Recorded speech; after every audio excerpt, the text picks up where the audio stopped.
Servidores desta casa, eu estava prestando atenção na leitura dessa mensagem por Vossa Excelência, senador Paim, e Vossa Excelência quanto eu vivemos nessa campanha eleitoral, o senhor percorrendo o Rio Grande e eu da mesma forma, e enfrentando uma mudança brusca de temperatura de cerca de 40 graus ou 39 graus, senadora Lides, para 6 graus, assim de uma hora para outra.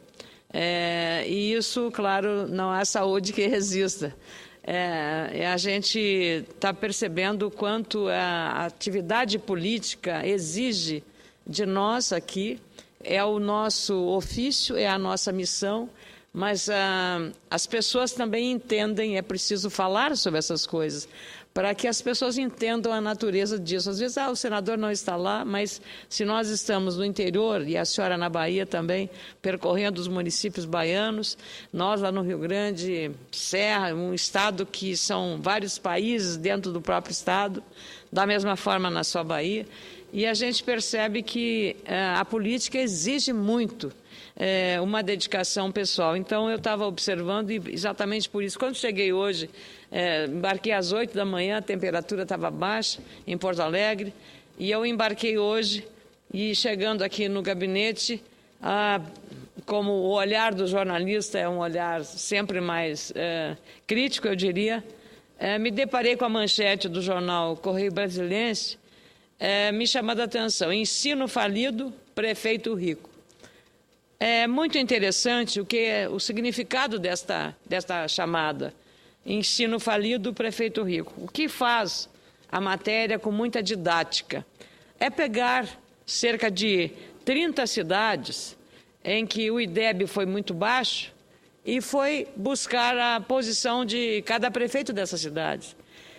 E em muitos casos, senadora Alice, senador Paulo Paim, em muitos casos se viu que nessas cidades houve uma queda violenta no índice de desenvolvimento de educação básica dos alunos, inclusive no Rio Grande do Sul, não por esse motivo, por outras razões, não houve enriquecimento do prefeito, mas em 9 estados, inclusive a Bahia, da senadora Lides, houve um enriquecimento dos prefeitos numa renda, em alguns casos, com uma variação a mais de 1.200% na renda ou na receita desses prefeitos.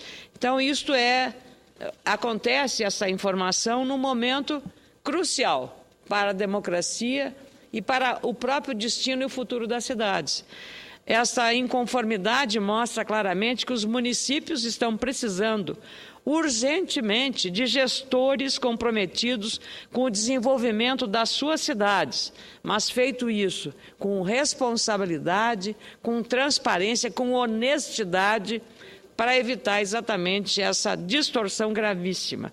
Portanto, cabe a cada eleitor aproveitar a oportunidade única que será concedida no próximo dia 7 de outubro para reeleger aqueles prefeitos e aquelas prefeitas e vereadores e vereadoras que fizeram um bom trabalho e escolher outros nomes diferentes daqueles que não conseguiram fazer a lição de casa ou que frustraram a expectativa dos seus eleitores, que não cumpriram com as promessas feitas na campanha para a Prefeitura Municipal.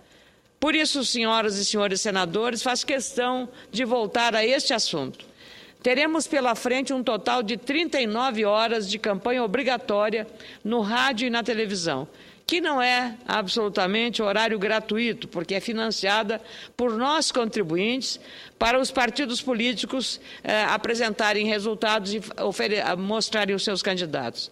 Acho importante relembrar que cada um de nós temos que usar o poder do voto e a favor dos nossos municípios, não contrário às políticas básicas de desenvolvimento de qualquer cidade, como educação, saúde e melhoria da infraestrutura. Quando se abre mão do voto, deixamos de fazer escolhas e terceirizamos a escolha de nosso próprio futuro. Portanto, não é possível admitir que o eleitor abra mão desse dever e desse direito sagrado que é ele próprio escolher aquele candidato mais comprometido com as necessidades reais da sua comunidade, da sua cidade, do seu município. Nos últimos meses, eu tive a oportunidade de passar por uma centena de municípios gaúchos no meu estado, o Rio Grande do Sul. Tenho visto que alguns problemas continuam se repetindo lá e em outras partes do Brasil. Por isso, penso importante a escolha de candidatos ficha limpa e acho que os eleitores têm que usar as informações disponíveis para que façam essa escolha adequadamente. Hoje, esses dados são muitos e, com eles, é possível fazer escolhas melhores para si e para suas famílias e, claro, para o coletivo da comunidade. Essas informações estão nos órgãos de transparência, nos sites. As câmaras de vereadores são obrigadas a fazerem a prestação de contas da sua situação de gastos e de trabalho. As prefeituras da mesma forma. Portanto, há como acessar informações. Transparência, tudo isso está à disposição dos eleitores. Recentemente, aliás, a Justiça Eleitoral iniciou uma campanha que eu chamei aqui a atenção, chamada Voto Limpo, convidando os eleitores a esse exercício básico e democrático.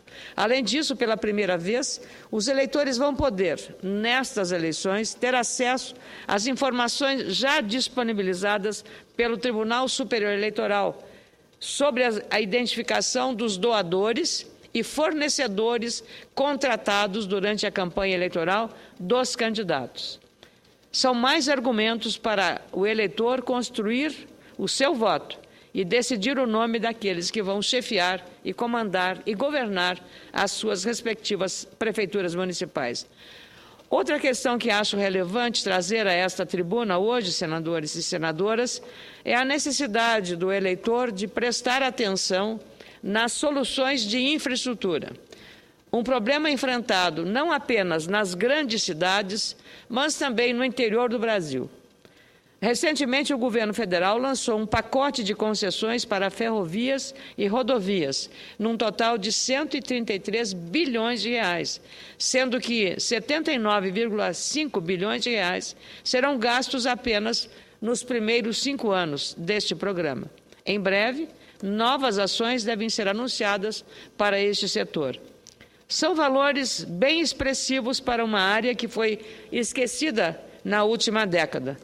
Esse anúncio recente já foi um passo para sairmos do estado letárgico que nos encontramos em termos de investimento na infraestrutura, pois o pacote do governo apresentou como maior virtude a inclusão do setor privado, elemento que pode dar um salto de qualidade que nós e os consumidores precisam. Sabemos que o governo tem restrições de gastos e falhas na gestão dos investimentos. E, com isso, muitos projetos ainda não conseguem sair do papel. Estudos realizados por empresas de consultoria se multiplicam nessa área e são importantes para conceituarem a situação caótica das rodovias e ferrovias testemunhadas por nós todos os dias. Recentemente, o jornal Estado de São Paulo publicou um artigo mostrando as diferenças entre a infraestrutura brasileira e a dos países desenvolvidos. Foi uma comparação feita entre a infraestrutura dos Estados Unidos e a nossa. Mostra quanto americanos e brasileiros investem em asfalto e na melhoria de estradas e rodovias, em modernização de portos e aeroportos e a utilização de ferrovias e hidrovias. O Instituto de Logística, responsável pela pesquisa, fez um cálculo e chegou a um resultado interessante.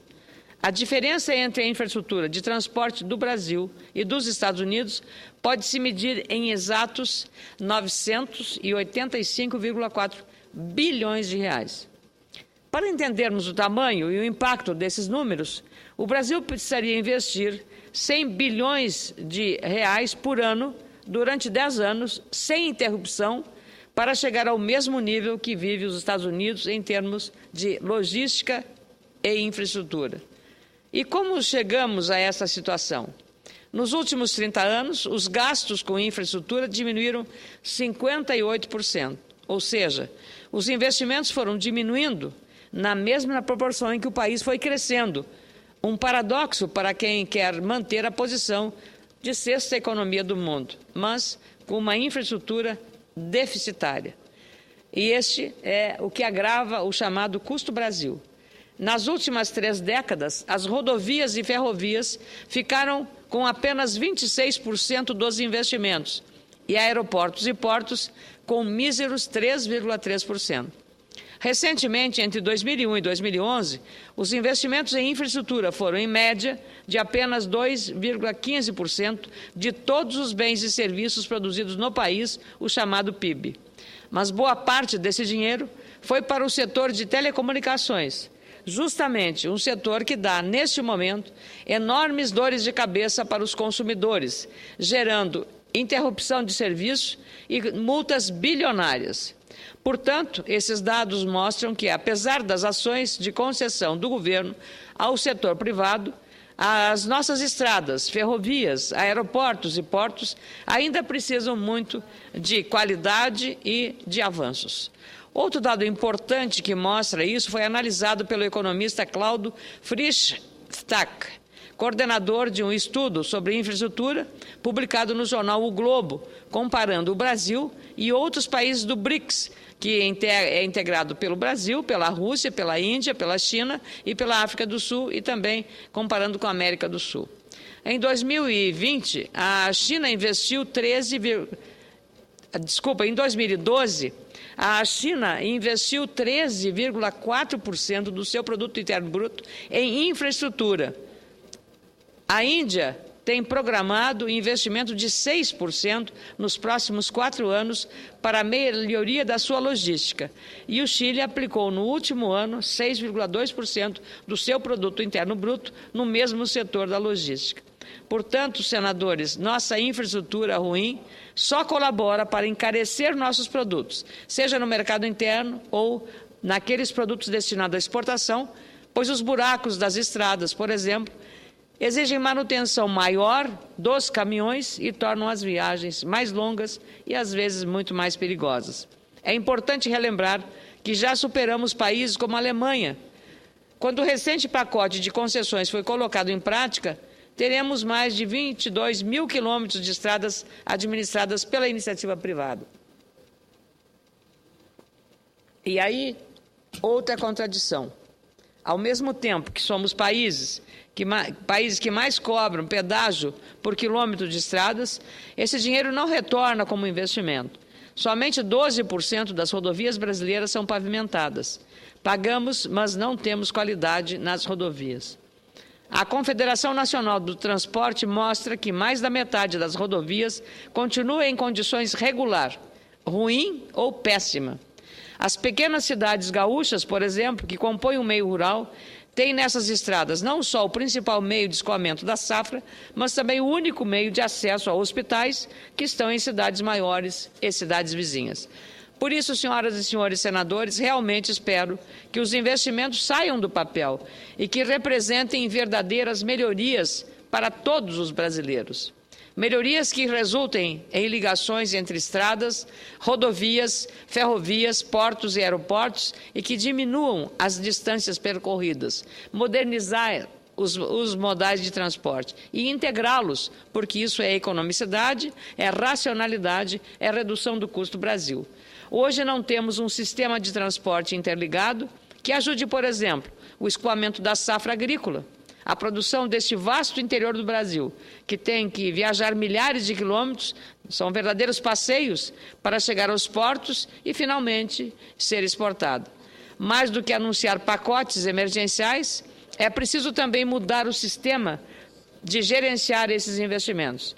A crise no Departamento Nacional de Infraestrutura de Transporte, que ocorreu no ano passado, é um bom exemplo. Foram paralisadas quase todas as licitações para a manutenção das estradas no Brasil. Nosso país precisa, sim, de um choque de investimentos em infraestrutura, mas também de um choque de gerenciamento desses recursos. Só assim, os projetos sairão do papel. E se os eleitores se preocuparem em eleger prefeitos e vereadores, ou prefeitas e vereadoras que geram resultados, essa tarefa, sem dúvida, ficará menos penosa e bem mais fácil. Portanto, eu faço a conclamação aos eleitores, não apenas dos municípios do meu estado, mas do Brasil, desses que nos acompanham aqui pela TV Senado, pela Rádio Senado. Não esqueçam de valorizar essa escolha. Este voto consciente, um voto com responsabilidade, um voto analisando e avaliando quais são os candidatos. A sua ficha, a ficha limpa do candidato, o voto limpo, a escolha correta, porque isso vai ajudar a ter uma economia também, naquele desvio de recursos que deveria ser aplicado para todos ou coletivamente e acaba indo para o bolso de uma minoria que não tem responsabilidade em corresponder com aquilo que prometeu aos eleitores. Não é possível terceirizar a escolha do seu próprio destino, a escolha do seu próprio futuro. Muito obrigada, senhor presidente.